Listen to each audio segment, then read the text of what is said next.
जय माता दी। आपका स्वागत है हमारे YouTube चैनल जय माँ कैला देवी में। आओ सुनते हैं कामका एकादशी व्रत कथा।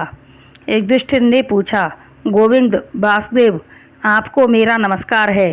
श्रावण मास के कृष्ण पक्ष में कौन सी एकादशी होती है, कृपया उसका वर्णन कीजिए। भगवान श्री कृष्ण बोले, राजन सुनो, मैं तुम्हें एक पाप नाशक उपाख्यान सुनाता हूँ, जिसे पूर्व काल में ब्रह्मा जी ने नारद जी के पूछने पर कहा था। ब्रह्मा जी ने कहा, नारद सुनो, मैं संपूर्ण लोकों के हित की इच्छा से तुम्हारे प्रश्न का उत्तर दे रहा हूँ। श्रावण मास में जो कृष्ण पक्ष की एकादशी होती है उसका नाम कामका है। उसके स्मरण मात्र से वाजपेय यज्ञ का फल मिलता है। उस दिन श्रीधर, हरि, विष्णु, माधव और मधुसूदन आदि नामों से भगवान का पूजन करना चाहिए। भगवान श्री कृष्ण के पूजन से जो फल मिलता है वह गंगा, काशी, नैमिषारण्य तथा पुष्कर क्षेत्र में भी सुलभ नहीं है। सिंह राशि के बृहस्पति होने पर तथा व्यक्ति पात और दंड योग में गोदावरी स्नान से जिस फल की प्राप्ति होती है वही फल भगवान श्री कृष्ण के पूजन से मिलता है। जो ब्याई हुई गाय को अन्यान्य सामग्रियों सहित दान करता है, जो मनुष्य को जिस फल की प्राप्ति होती है वही कामका एकादशी का व्रत करने वाले को मिलता है। जो नरश्रेष्ठ श्रावण मास में भगवान श्रीधर का पूजन करता है उसके द्वारा गंधर्वों और नागों सहित संपूर्ण देवताओं की पूजा हो जाती है।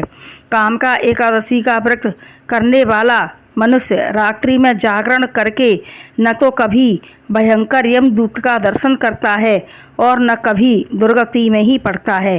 लाल मणि, मोती, वैदुर्य और मूंगे आदि से पूजित होने पर भी भगवान विष्णु जैसे संतुष्ट नहीं होते जैसे तुलसी दल से पूजित होने पर होते हैं। जिसने तुलसी की मंजरियों से श्री केशव का पूजन कर लिया है उसके जन्म भर का पाप निश्चय ही नष्ट हो जाता है। जो दर्शन करने पर सारे पाप समुदाय का नाश कर देती है, स्पर्श करने पर शरीर को पवित्र बनाती है, प्रणाम करने पर रोगों का निवारण करती है, जल से सींचने पर यमराज को भी भय पहुंचाती है, आरोपित करने पर भगवान श्री कृष्ण के समीप ले जाती है और भगवान के चरणों में चढ़ाने पर मोक्ष रूपी फल प्रदान करती है, उस तुलसी देवी को नमस्कार है।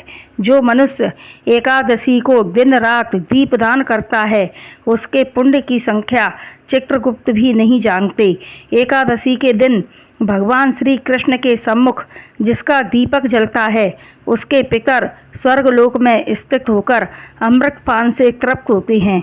घी या तिल के तेल से भगवान के सामने दीपक जलाकर मनुष्य देह त्याग के पश्चात करोड़ों दीपकों से पूजित हो स्वर्गलोक में जाता है।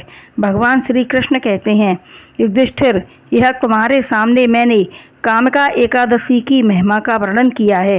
कामका सब पातकों को हरने वाली, अतः मानवों को इसका व्रत अवश्य करना चाहिए। यह स्वर्गलोक तथा महान पुण्य फल प्रदान करने वाली है। जो मनुष्य श्रद्धा के साथ इसका महात्म्य श्रवण करता है वह सब पापों से मुक्त हो श्री विष्णु लोक में जाता है।